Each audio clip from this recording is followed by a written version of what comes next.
다 함께 기도하심으로 4월 30일 수요일 매일 예배 시작하겠습니다. 기도합니다.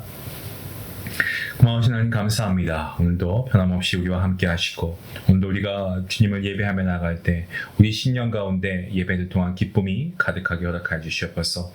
또한 이 예배를 통하여서 우리에게 새로운 힘과 능력을 주신 주님을 기대하며 나아갑니다.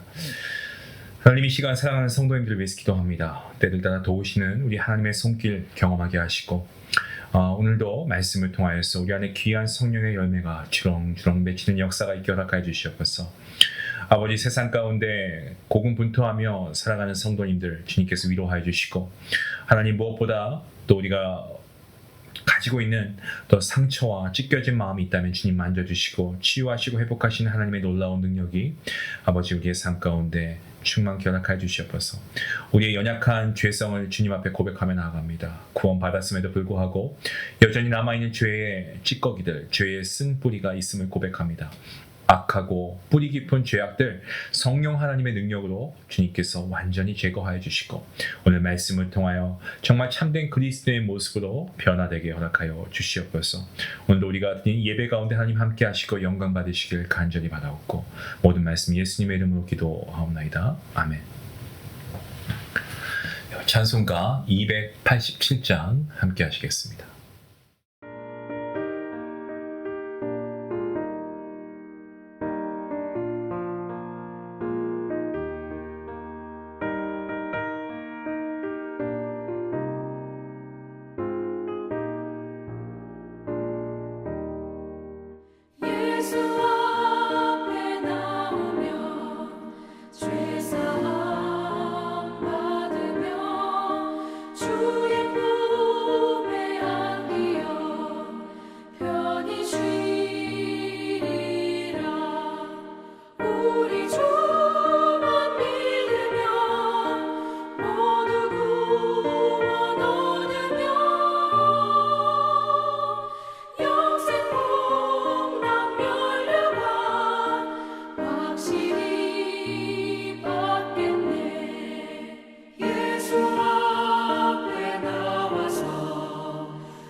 오늘 우리에게 주시는 말씀입니다. 민수기 16장 36절부터 50절까지의 말씀 되겠습니다. 말씀 함께 읽도록 합니다. 여호와께서 모세에게 말씀하여 이르시되 너는 제사장 아론의 아들 엘르아살에게 명령하여 붙는 불 가운데에서 향로를 가져다가 그 불을 다른 곳에 쏟으라. 그 향로는 거룩함이니라. 사람들은 범죄하여 그들의 생명을 스스로 해하였거니와 그들이 향로를 여호와 앞에 드렸으므로 그 향로가 거룩하게 되었나니 그 향로를 쳐서 제단에 싸는 철판을 만들라. 이스라엘 자손에게 표가 되리라 하신지라. 제사장 엘르아살이 불탄 자들이 드렸던 놋 향로를 가져다가 쳐서 제단을 싸서 이스라엘 자손의 기념물이 되게 하였으니 이는 아론 자손이 아닌 다른 사람은 여호와 앞에 분향하러 가까이 오지 못하게 함이며 또 고라와 그의 무리와 같이 되지 않게 하기 위함이라. 여호와께서 모세를 지켜 그에게 명령하신 대로 하였더라. 이튿날 이스라엘 자손이 온 회중이 모세와 아론을 원망하여도되 너희가 여호와의 백성을 죽였도다 하고 회중이 모여 모세와 아론을 칠 때에 회막을 바라본즉 구름이 회막을 덮었고 여호와의 영광이 나타났더라. 모세와 아론이 회막 앞에 이르매 여호와께서 모세에게 말씀하여 이르시되 너희는 이 회중에게서 떠나라. 내가 순식간에 그들을 멸하려 하노라 하시매 그 두 사람이 엎드리니라. 이에 모세가 아론에게 이르되 너는 향로를 가져다가 제단에 불을 그것에 담고 그 위에 향을 피워가지고 급히 회중에게로 가서 그들을 위하여 속죄하라. 여호와께서 진노하셨으므로 연병이 시작되었습니다. 아론이 모세의 명령을 따라 향로를 가지고 회중에게로 달려간즉 백성 중에 연병이 시작되었는지라. 이에 백성을 위하여 속죄하고 죽은 자와 산 자 사이에 섰을 때에 연병이 그치니라. 고라의 일로 죽은 자 외에 연병에 죽은 자가 14,700명이었더라. 연병이 그침에 아론이 회막문 모세에게로 돌아오니라. 아멘. 제단에 있는 불을 향로에 담는 그러한 일은 이 제사장만이 할 수 있는 제사장직이었습니다. 하나님의 말씀하심에 따라서 제사장직은 아론과 그리고 그의 아들들과 그의 자손들만이 감당할 수 있었습니다. 때문에 아론의 계열이 아닌 고라와 그의 반역에 동참했던 250명의 족장들이 향로에 불을 담았을 때 우리가 어제 말씀을 통해 본 것처럼 그들은 하나님의 뜻을 거역한 게 되었고요. 그리고 모두가 불에 태워 죽임을 당하게 됩니다. 향로라고 했을 때 이 향로라고 하는 것은 일반적으로 성막에서 쓰이는 이 번제단의 불을 이 성소 안에 있는 분향단으로 옮기기 위해서 사용하는 도구를 가리켜서 향로라고 합니다. 그래서 성경의 다른 곳에서는 조금 다르게 기록하는 경우가 있는데요. 이 향로를 가리켜서 불똥 그릇이라고도 하고요. 또 불을 옮기는 그릇이라고도 하고 또는 화로라고도 기록하고 있습니다. 하지만 반역자들이 불에 타 죽을 때 들고 있었던 이 향로는요, 본래 성전에서 사용되었던 이 거룩한 물건, 이 성물이 아니었고요, 각각의 개인들이 들고 온 겁니다. 비록 250명의 반역자들이 제사장의 자리를 노리고 잘못된 자세와 태도를 가지고 향로를 들고 있었지만 이 향로는 이제 하나님께 바쳐지는 그러한 성물인 거죠. 37절 말씀해 보시면 하나님께서는 이 제사장 아론의 아들 엘르아살에게 명하십니다. 그리고 반역자들이 들고 있던 향로를 가져다가 그 안에 있는 불은 다른 곳에 쏟아 버리라 라고 말씀하십니다.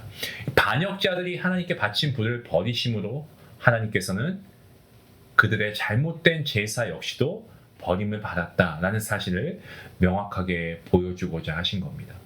하지만 250명의 반역자들이 들고 있던 향로, 이미 하나님 앞에 가지고 온 바가 되었기 때문에 거룩하다. 그 이유 때문에 거룩하다라고 선언하신 겁니다.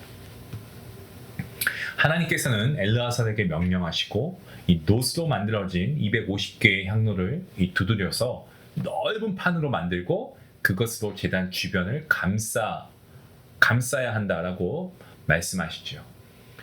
그렇게 해서 이 아론의 자손이 아니고 이스라엘 백성들이 제단을 감싸고 있는 이 편천을 보고 다시는 반역자 고라의 무리와 같이 제사장 직분을 넘보는 일이 없도록 어떤 시각적인 교육 자료로 사용하게 하셨습니다. 그 내용이 본문 39절과 40절 말씀의 내용입니다. 하나님께서는 훗날 이스라엘 백성들이 이 반역자인 고라의 무리와 같이 제사장 자리를 넘보는 그런 똑같은 실수를 반복하지 않을 수 있도록 향로를 펴서 만든 이 편철을 시각적인 교육 자료로 사용하고 계십니다. 독일의 과거 나치 시대 때 유대인들을 학살했던 강제 수용소, 이곳을 기념관으로 재탄생시킨 그런 관광 명소가 있습니다. 전 가본 적은 없지만 거기 가면 사실 독일인들 입장에서 보면은 나치의 역사가 굉장히 부끄럽죠. 세상 사람들에게 오늘날까지 이 독일이 지탄받는 오점이 될 수도 있는 거고 지우고 싶은 역사 아니겠습니까? 그럼에도 불구하고 이 독일 사람들이 이 홀로코스트라고 하죠. 나치의 유대인 대량 학살 기념관을 세운 이유가 있습니다. 그것은 이 나치즘이 일으킨 비극의 역사, 이것을 잊지 말고 다시는 이러한 일이 발생하지 않도록 하겠다. 어떤 그런 굳은 의지에서 다짐에서 비롯된 것 아니겠습니까? 똑같은 역사를 되풀이하지 않기 위해서 지난 과거의 흔적을 아프지만 기억하겠다는 거죠. 오늘 본문에 하나님께서 번제단 사면에 편차를 세우신 이유가 동일합니다. 고라의 반역 사건과 그들을 따르던 추종하던 이 반역자들의 죽음을 잊지 말라는 거예요. 눈에 보이는 시각적인 증거물을 통해서 하나님께서 직접 세우신 제사장과 이 지도자들에게 순종하고 그리고 그 하나님의 공동체, 믿음의 공동체를 분열시키지 말 것을 강조하시면서 말씀하신 겁니다. 하나님께서 이렇게까지 하신 이유가 무엇일까요? 하나님은 이스라엘 백성들이 반역을 일으킨 것을 너무 싫어하십니다. 또한 그러한 죄로 인해서 심판과 벌을 받고 백성이 죽어가는 것을 하나님께서 너무나 마음 아파하시고 안타깝게 여기시기 때문에 그렇습니다. 하나님께서는 이스라엘 백성들이 더 이상 하나님의 뜻을 거스르지 않게 정말 그들을 교육하고 싶으신 겁니다. 저와 여러분도 마찬가지입니다. 혹시 제단을 둘러싼 저 어떤 편철처럼 하나님께서 죄를 짓지 말라고 분명하게 보여주시고 말씀해 주시는 삶의 영역이 저와 여러분의 삶 가운데 있지 않습니까? 하나님께서 그렇게까지 보여주시는데 그 이유가 무엇입니까? 바로 저와 여러분이 얼른 그 죄에서 돌이키고 다시 하나님께 회개하고 돌아올 것을 원하시기 때문입니다. 우리가 그 죄로 인해서 망하지 않고 벌을 받지 않도록 우리에게 기회를 주시기 위해서 하나님께서 그렇게 하시는 거죠.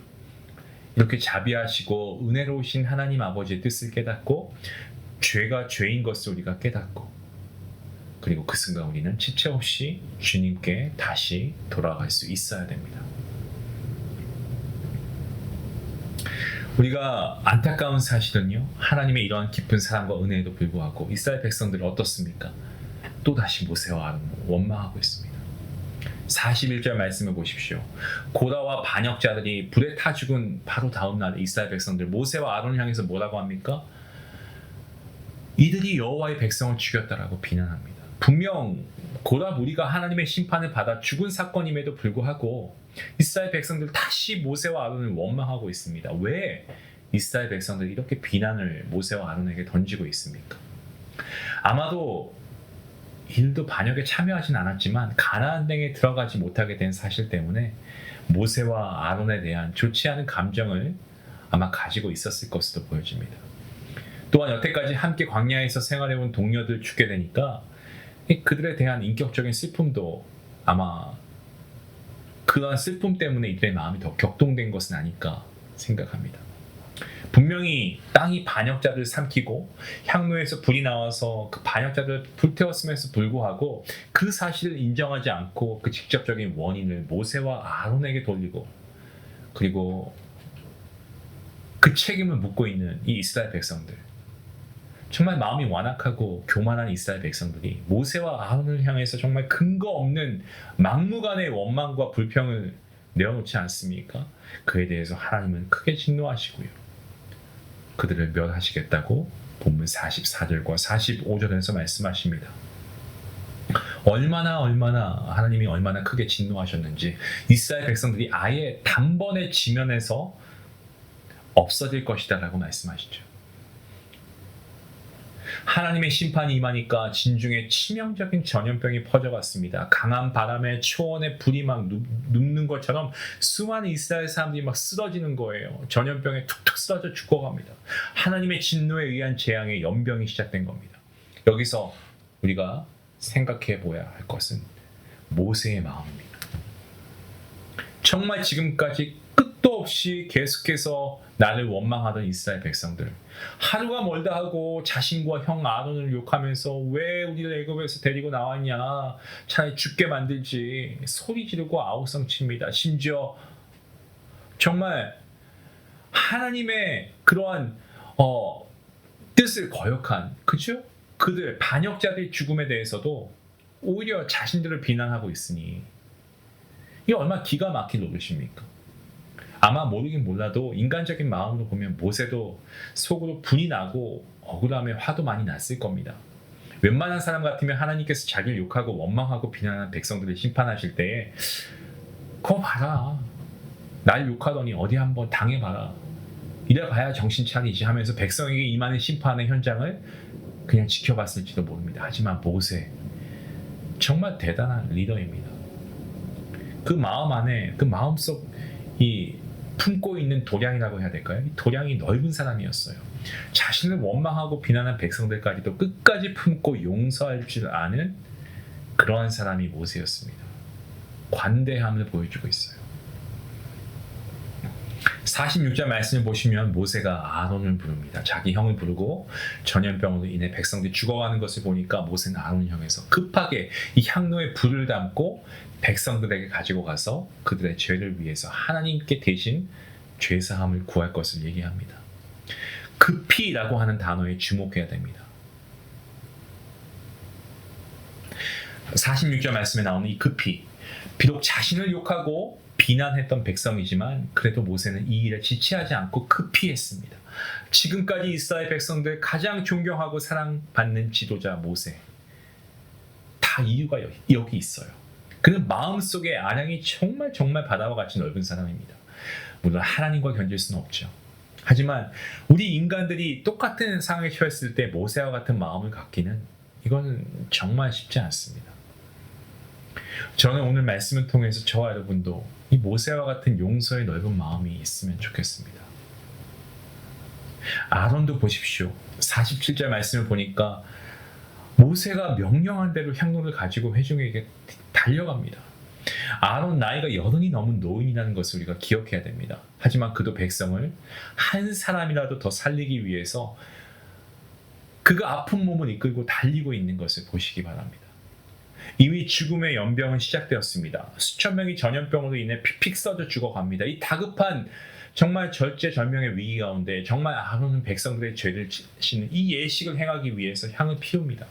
놀랍게도 아론이 연병으로 인해 죽은 자와 아직 살아있는 자들 사이에 이 도착한 그 순간에 하나님의 심판이, 그리고 이 재앙의 연병이 멈춥니다. 29절 말씀에 그 죽은 자의 숫자가 무려 14,700명이나 됩니다. 어마어마한 숫자입니다. 이스라엘이 그동안 전쟁을 겪으며 치러온 희생자의 숫자보다도 더 큰 숫자입니다. 이러한 기록들을 통해서 하나님께서 세우신 리더십의 권위에 대항하고 하나님의 가족, 이 믿음의 공동체를 분열시키는 패역한 무리들, 이들에 대한 하나님의 진노가 얼마나 무서운지 우리가 깨닫게 됩니다. 이스라엘 백성들 감정에 휘둘려서 하나님 원망하고 하나님께서 직접 세우신 모세와 아론 비난했다가 큰 화를 면치 못했습니다. 그에 비해서 모세와 아론은 어떻습니까? 한순간의 감정에 휘둘리지 않고 백성을 위해서 기도하고 그들을 위해서 속죄하며 많은 이들을 살렸습니다. 사랑하는 성도 여러분, 우리가 사람을 비난하고 죽이는 그러한 사람이 되어서는 안 됩니다. 우리가 말로, 행동으로, 아니면 마음으로도, 생각으로도 우리가 누군가를 비난하고 그 사람을 해하면 안 됩니다. 모세와 아론처럼 우리를 해하려고 하는 그들을 위해서 하나님의 은혜를 구하십시다.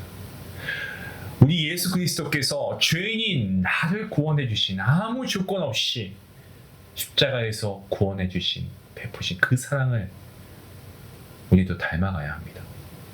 오늘 상대방을 원망하고 비난하고 죽이는 삶이 아니고요, 오늘 이 모세와 아론처럼 정말 십자가의 예수님처럼 어떠한 상황과 환경 속에서도 우리가 생명을 살리는 하나님의 거룩한 도구가 되어서 하나님께 영광을 돌리는 삶을 살아갈 수 있기를 주님의 이름으로 간절히 축원합니다. 기도하시겠습니다.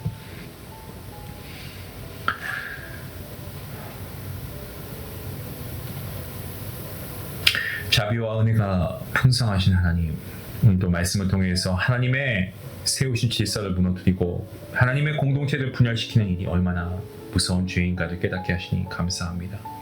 고라와 그의 무리가 제사장 직분을 탐냈다가 심판을 받았습니다. 백성들 또한 감정에 휘말려서 하나님께서 세우신 모세와 아론을 원망했다가 재앙을 피할 수 없었습니다. 하지만 그 가운데서 모세와 아론 끝까지 백성을 품고 중보했습니다. 이러한 생명을 살리는 자, 오늘 내가 될 수 있길 원합니다. 누군가를 비난하는 것을 멈추고 비교하지 않고 모세와 아론처럼 용서하고 이들을 주님께 올려드리는 중보자가 되게 허락해 주시옵소서. 우리의 입술에 원망이 담긴 그러한 모습이 감사로 변화되게 하시고 우리의 삶의 분열이 아닌 회복의 역사가 일어나게 허락해 주시옵소서. 감사하며 예수님의 이름으로 기도합니다. 아멘. 오늘 하루 한 사람을 위해서 여러분 중보자가 되어 보시겠습니까? 한 사람을 위해서 중보기도 할 수 있으면 좋겠습니다. 평상시에 마음에 불편했던 사람이 있나요? 그를 향해 비난하는 대신에 그 사람을 위해서 기도해 보시기 바랍니다. 오늘 모세처럼 말이죠. 이런 중보자의 마음으로 우리가 하나님 앞에 나아갈 수 있기 원합니다. 기도하시겠습니다.